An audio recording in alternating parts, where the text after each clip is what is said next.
5本目、左官. Move back and deflect the uchi's thrust to your solar plexus. Immediately follow by striking down the tachi and perform hikiotoshi uchi.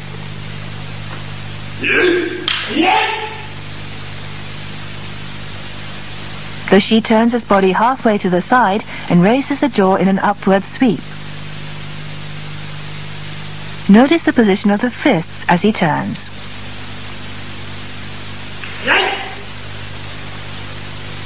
Strike the uchi as soon as he takes up a stance.